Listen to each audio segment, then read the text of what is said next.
The end of an era and the beginning of a new one. We are finally finishing the last recorded judge in the Old Testament today, and that is, of course, Samuel, who is both prophet and judge, the last recorded judge that we have, not in the book of Judges, though. He's actually got his own book, or two of them, and we've been covering the story for the last couple of weeks here with Samuel as the transitions out and the people have finally rejected God and have asked for a king.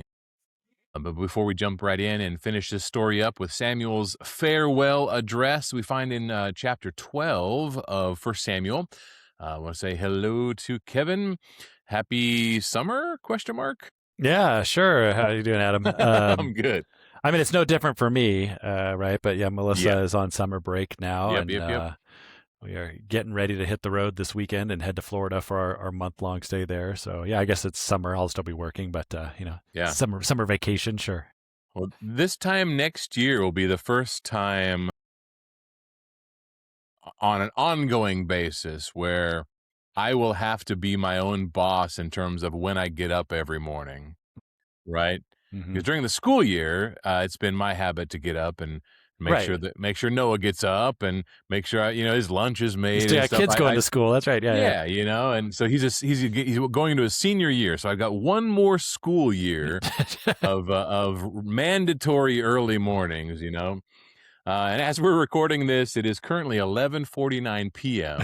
and I'm a night owl by nature. So I'm just letting you know that I'm not a morning person by nature, but I get about 6 hours of sleep and I wake up. So it's not like a big deal anymore, but I still don't enjoy getting up in the morning early, Sure. So, but if I get a good 6 to 7 max is pretty much my limit these days.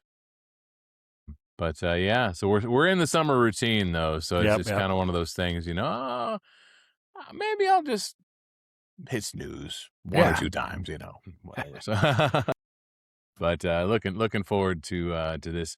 You guys are heading to Florida soon, and you got some projects and some going on a little mini cruise. I hear that's We're do something fun for one of the weekends there while we're there.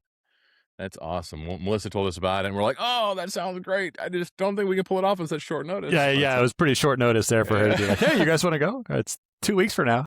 Yep. That would be awesome. That would be awesome. But we are trying to keep my nose to the grindstone as I'm trying to really build my business and get out of debt and everything. As Megan's contract is hopefully getting approved for one more year. Sure. But I need to make sure that we're minding our P's and Q's and being fiscally responsible. Sure. Things like that. So, all right. So the people rejecting God, it feels like the natural progression of things. Outside of the fact that God has given his special people both a secular and a spiritual law and covenant to follow. And by supplanting God as their primary go-to leader, they really are turning their back on him and trying to choose a different way.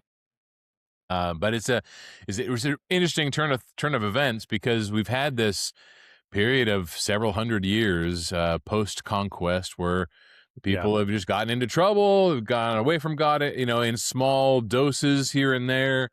God has heard their cries of despair, sent a deliverer. That's what we have recorded for us in the book of Judges.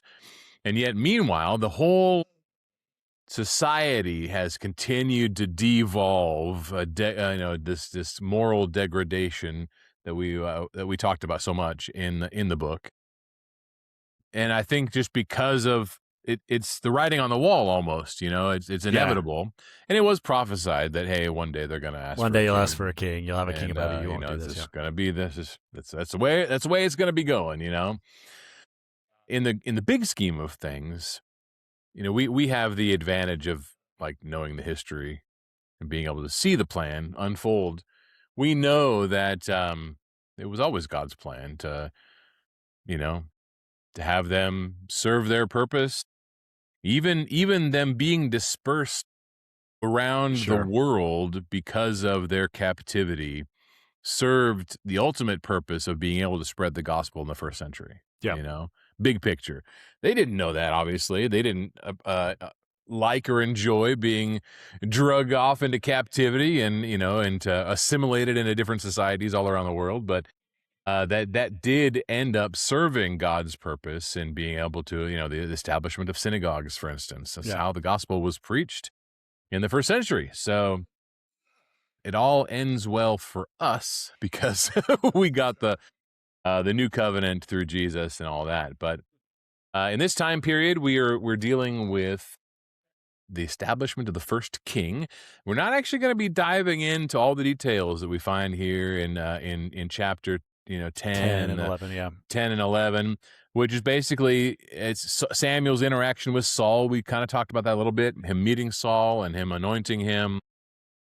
And then it kind of takes a little bit of a time to establish what Saul was doing at the very beginning.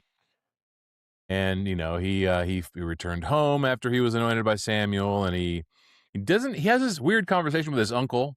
Yeah. Where he talks about the donkeys, but he doesn't talk about the fact that he met Samuel and Samuel told him he was going to be the king. Yeah, you'll see. You don't. So you have at the beginning of 10, sort of the end of 9, beginning of 10, the anointing of Saul, and then he goes home, and then the end of chapter 10 is when anyone else first finds out that he's going to be the king, and that's played out in a choosing ceremony, if you will. It's not like Samuel just says, "Oh, God told me this guy, here he is," right?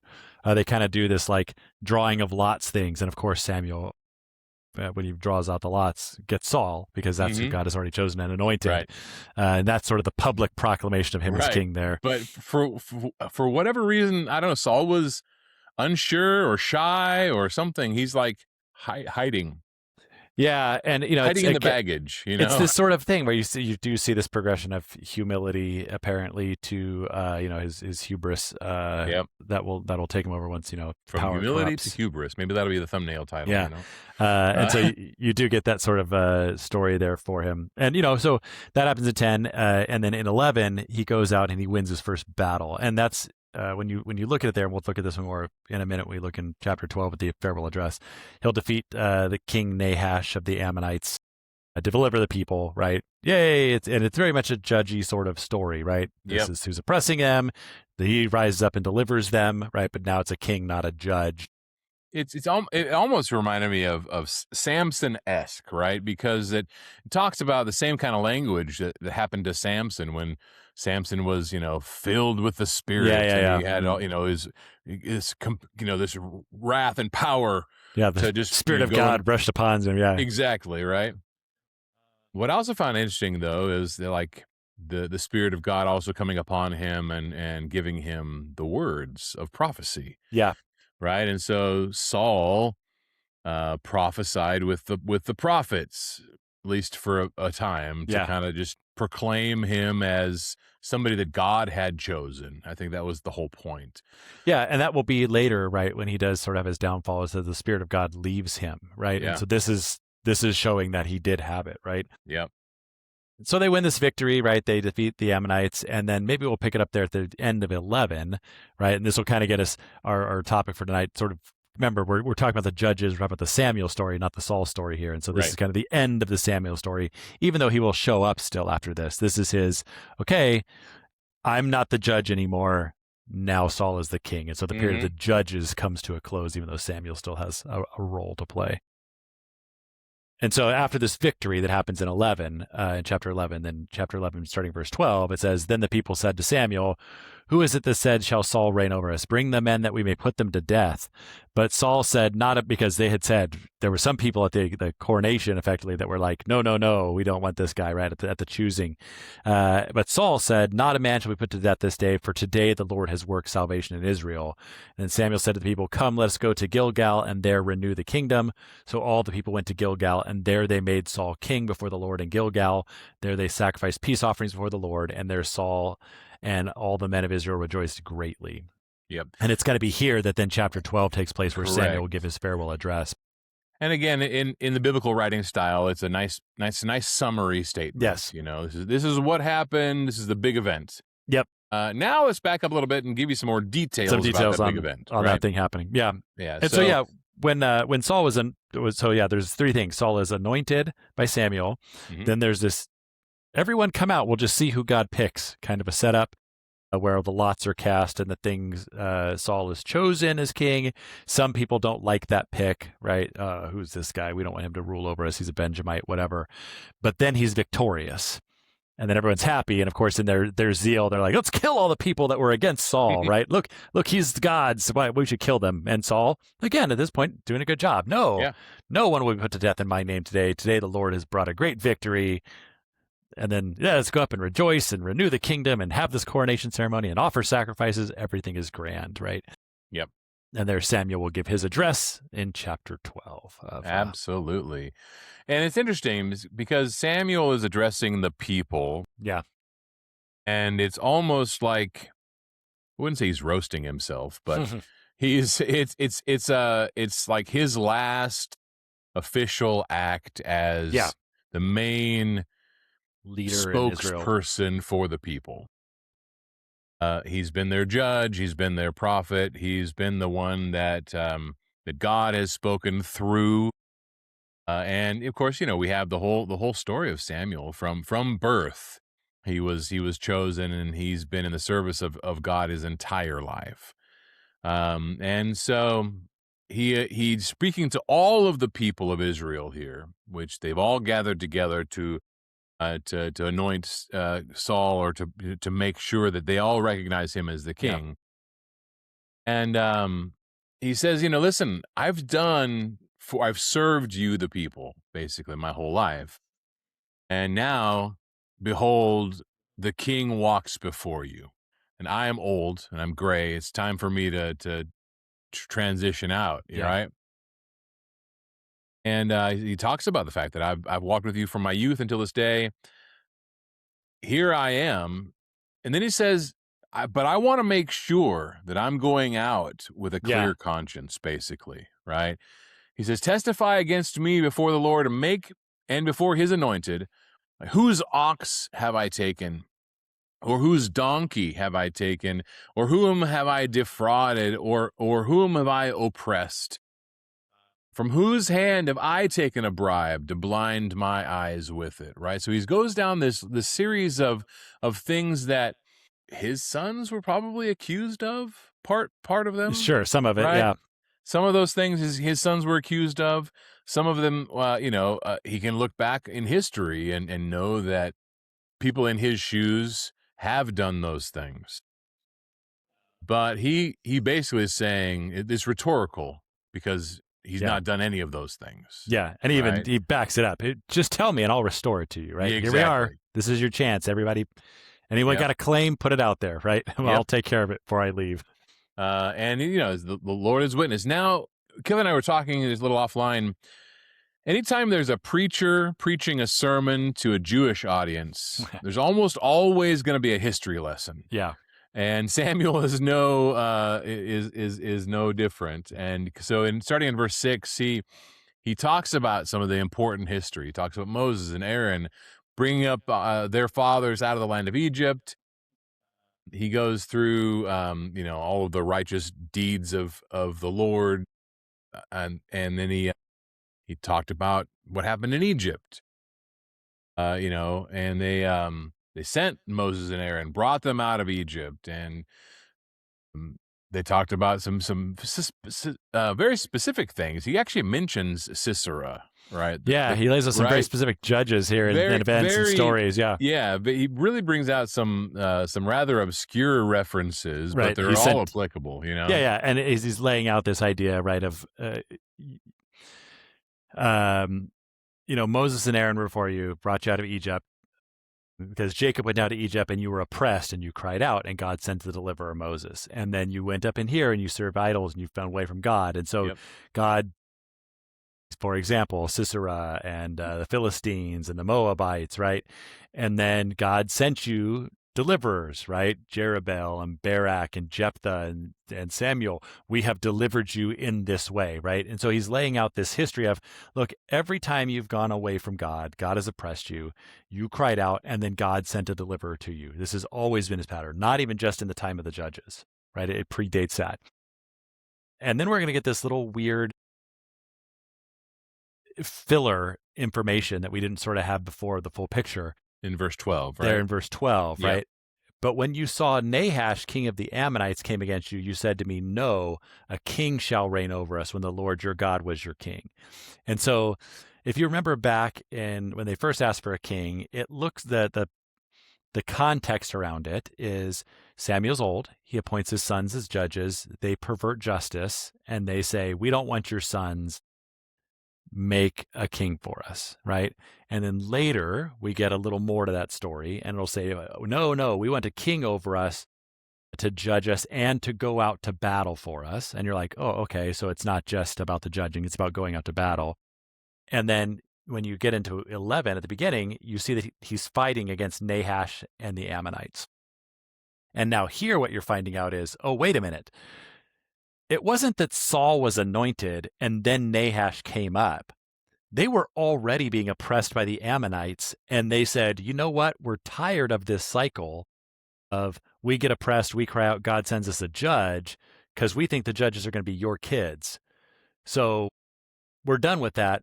Give us a king this time, right? And so the call for a king who will go out to battle was specific and not generic, right? It's not like, and one day when we're oppressed, the king will deliver us.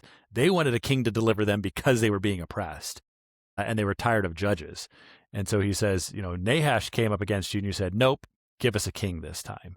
Yep. And that's the rejection of God as king, because he's followed this pattern of sending deliverers all the time. And this time you said, send us the deliverer we want. Right. Yeah. Send us the kind of guy we want to have. We don't want to. And so the implication sort of there is we don't want to be oppressed anymore. Right.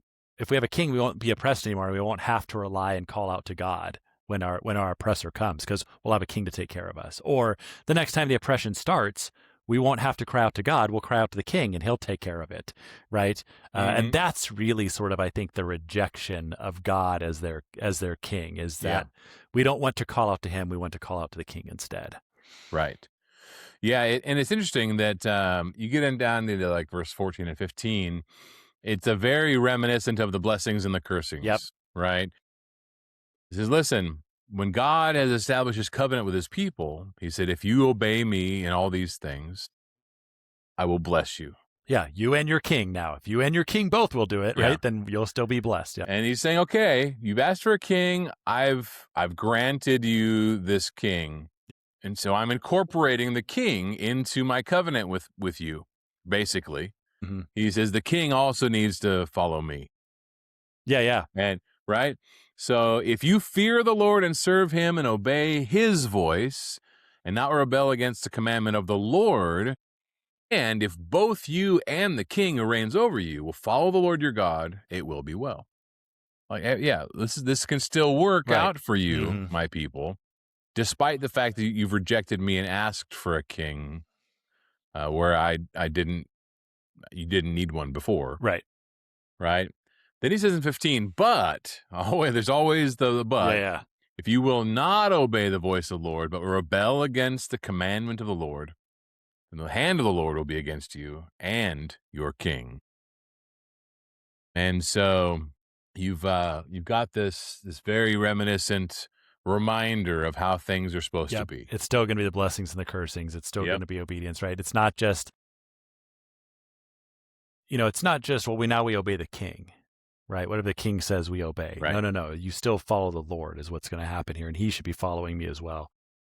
And, to drive the point home, he gives them this sign, if you will, which we kind of miss a little bit. But, he basically says, look, it's the wheat harvest. It shouldn't be raining and thundering and storming right now. But so that you know that the things I've told you are from God, I'm going to call down rain and thunderstorm. And so he does. And they see the rain, they see the thunder, and they greatly fear the Lord and Samuel. And they realize, okay, this is for real. This is the real deal here. He's not just, perhaps saying things of his own because he's mad at us on his way out the door, kind of a thing, right? God is backing him up on the blessings and the cursings here, saying, yes, I confirm this, that if you and the king obey, I will bless you, and if you and the king disobey, you will be cursed. Yeah, absolutely. Well, and I think so. What are the traps that we have today that we can fall into the same kind of like a middleman between us and God? yeah. Right. Sometimes I've seen the relationship between like, very strong personality preachers, for instance, right? They can kind of Sure. Yep. fit that role where people just want to We just follow this person, what he follow says. the person, right? You see that in other religious groups.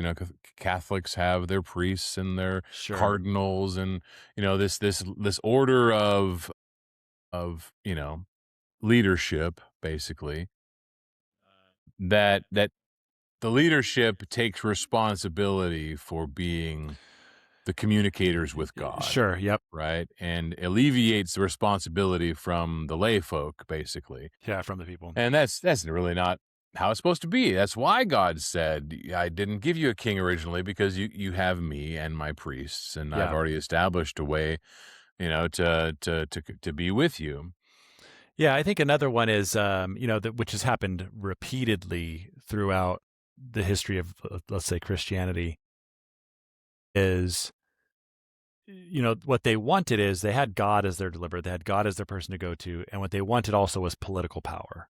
Right? No, we want a king to rule us. We want a king to always be there for us. We want a king to be our deliverer. We want to be mighty in military so we can go and defeat these things, right? And throughout the history of Christianity, right, that has happened where, we don't like being, that was their thing. We don't like being oppressed every once in a while. Just give us power, God, and then we won't have to deal with the oppression. And the history of the church is full of that, right? You know what? We're tired of being on the outside. We want to be in control. We want to be in charge. We want to have political power, military power, whatever. It always ends poorly. But that is really, and understand, it's always couched in religious language, right? It's always couched in these ideas of, no, this is good. But really what it is I don't really want to trust in God. I want to put my trust in man and his structures and his powers and his kingdoms and his mights and his country and his whatever, right? And then I won't have to be oppressed and I won't have to rely on God because the persecutors will be on the outside. With a visual cosmetic shell of religiosity or whatever you want to call it, right? And so that's and look, we're in a period of that even now, right? Where the church has gone from being oppressed to saying, we just don't like that. Let's try and just take control. But Jesus explicitly says, my kingdom is not of this world.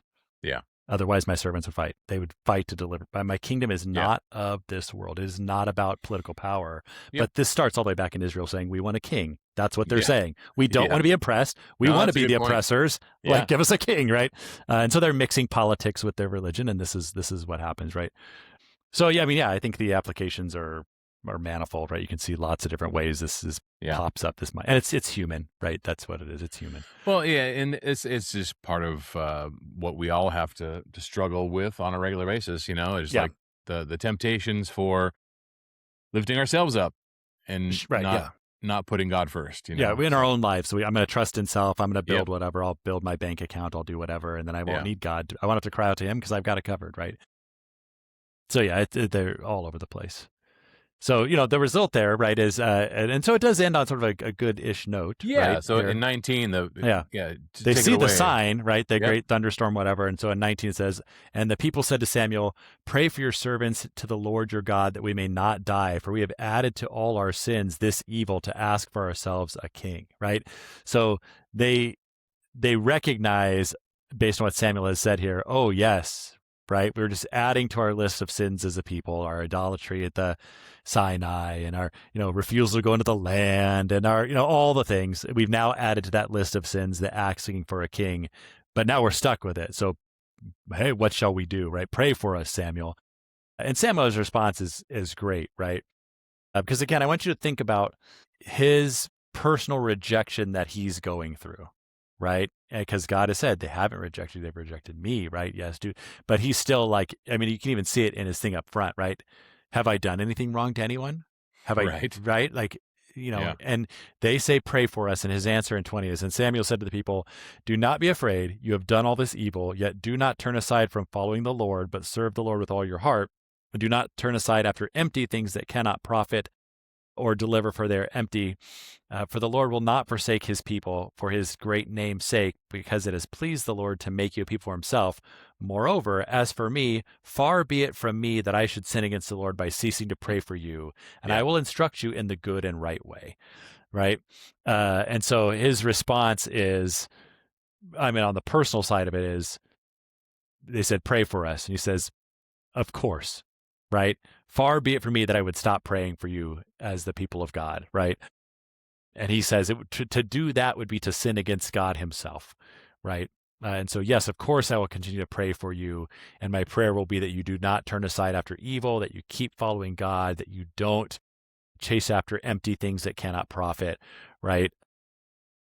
And on top of that, I will continue to keep instructing you in the good, right way, right? Mm-hmm. I'll still be around to give you instruction on these things. So, I Yeah, mean, kudos to him, right? Like, for sure. it is a difficult, humble thing to do. Yep. And I really like, again, how he doubles down on the blessings and cursings kind of methodology right there at the end. In verse 24 and 25, he says, only fear the Lord and serve him faithfully with all your heart. He's already Yeah. said that a couple of times. Then he says, for consider what great things he has done for you. Yeah. He says you need to focus on remembering the things that God has done for you. And then he reminds them, but if you still do wickedly, Right. you shall be swept away, both you and your king. Yeah. Right. But I like that last sentence in 24, considering what great things he has done for you. I've been having Hebrews on my mind for quite a while, having just recently taught it in the high school class, and having multiple sermons I've written from the book, right? But at the end of chapter 10 in Hebrews, the Hebrew author also did the very same thing. He's Yeah. like, listen, I don't know why you are trying to go backwards in your faith. You've endured so much. Like, Yeah. remember all the things you've done, and how God has worked through you mightily, and all the things that you've put up with in terms of the amount of persecution you've endured already as Christians.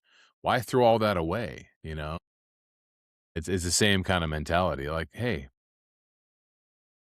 keep keep anchored in the things of the past that can provide you strength and resilience, but then look to Jesus, chapter 12, right, verse 1 and 2, the author of our faith, Yeah. right?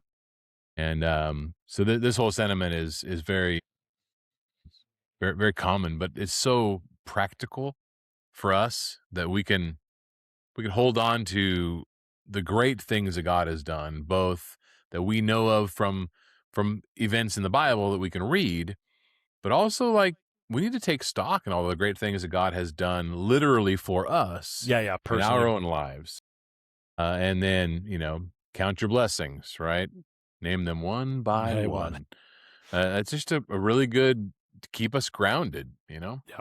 So, anything else you want to add in there from this little story? Yeah, no, I just think that's a good close on the thing there, right? That Samuel was righteous in his days, that he, even as he's going out, he's still righteous and working on behalf of the people and doing that, right? And so maybe that's another lesson if there's anybody out there who's at the end of, what might be they feel like transitions in their life or the end of their useful time or whatever, right? Like, oh, I'm older and I used to preach the gospel and now I've don't do that anymore, or oh, I was able to help and teach classes and things and I just can't do that anymore, or even smaller things, right? Like, oh, this chapter of my life is over, my kids are gone and they're grown and they don't need me anymore, right? Kind of a thing. Is that this is where Samuel's at, and his attitude in that is, I will continue to pray for you, and I will continue to be righteous by you, and I will continue to teach you the good and right way. And there is still usefulness that you can do for the Lord and for His people, right? Yeah. So Yeah, it's a really good reminder. I've been for a little while now, kind of anticipating the next couple of years for us. Well, sure, we just like you guys, we're yeah, like in the next phases are like the empty nester yeah, phase, yeah, right? And a small fear of mine is like that Megan and I won't have anything to do together because all of our things that we've done together have been all about the kids for the sure, right, last yeah, 25 years or whatever, yeah, right? And so, just like finding, hey, like come play disc golf with me. She's like, I don't like disc golf. I'm like, okay, fine. What else can we do together? And we spend enough time together. yeah, I'm not saying we're at risk of falling apart or anything like that. But you look into the future, like how is it going to change for us? yeah, And I'm just trying to be mindful so that we always have, you know, those common interests that can, keep us yep, keep us keep us going. But be 29 years in yeah. next month. So that's in fact a month from today. There you go. Yeah. So 29. That's a good age, right? Yeah, it's crazy, right? You think of that, and you're like, that can't even be possible because I'm not even that old, right? Like, Right. Yeah, exactly. How can that be? how can that be true? Yep. Mm. Yeah, it's pretty wild. Okay, so that's Samuel. That's Yeah, the finale of the of Judges Judges. story. This coming Monday, June 1st. We're starting this challenge. Hopefully we can get the word out there. We're going to do the 52 days 52-day challenge, which is to read one chapter a day in the book of Luke, followed by the book of Acts. And it'll give us the whole story through the author Luke, who does this, this really, really great documenting the major events of Jesus and his ministry, establishment of the church, and a total of about 60 years of church history, Sure. reading them back to back. So that's going to be very beneficial for everybody. Plus, this time of the year, you may or may not have fallen off of your initial goals of reading through the Yeah. Bible. So this might be a good kickstart for you to get back in and just do a great daily read. And it's only a chapter a day. Yeah, a couple of the longest chapters in the whole read are at the beginning of Luke. Yeah, I say don't let it put you off. This Don't first let it put chapter you is off. 80 verses, the next one's 52, right? Yeah. So, Yeah. don't be like, this is a lot. Just They're get not through all it. like They're that. not all I like that, I promise. promise. Yeah. Yeah. So, But we will. It's been a while since I've just read through the book of Acts. I'm going to enjoy taking more notes this time, trying to document, especially when we get into like the missionary journeys of Paul and that sort of thing. Just observing all the things that took place, and it's going to be great. I'm looking forward to it. I yeah. hope you will too. Join us in that endeavor. Pass it along. It's less than 2 months. That's all. That's it. Anybody can do something for 52 days. That's So right. it's going to be great. Well, that's it for us. Looking forward to next Monday. I'll get in there and my practice will be probably just to get on and read. I mean, and I won't make it a big production. I'm not going to do like a side by side thing. I'm just going to, hey, listen, I'll read it out loud and add just a couple of comments and just to keep us going. And we'll do that every day for 52 days. So should I go live every day? Oh, there you go. Ooh, maybe. We'll see. We'll see if we can do anything different to make it interesting and fun. But a lot of the folks that I'm in the East Coast now, Eastern time. So there's this 3-hour time change. So Yeah. going live is not always beneficial for everybody. And I don't know how that will pop up on people's feeds, Sure. but Right. Yeah. it'll be on YouTube. I put it on Spotify, and it'll also be in the Words of Life Facebook page. If you're not following that, you can find us there as well. And I'll try to put all of the links to all those things in our show notes for this episode, so people can find it and and go from there. I'll do my best. So that's it. Anything else from you for your end there, Kev? No, looking forward to reading through Luke starting next week and Yeah. chatting with you about it every week on our sort of recap show. That'll be great. Yeah. So Kevin and I will hop on Monday. So we'll have a little bit to talk about from a couple of chapters in Luke, and then every week we'll just do my kind of a weekly 7-day recap there. yeah recap, highlights and things that we found of interest or different or new thoughts we've had because of the reading. So it'll be good. Until that time, God bless you, everybody, and we'll see you next time.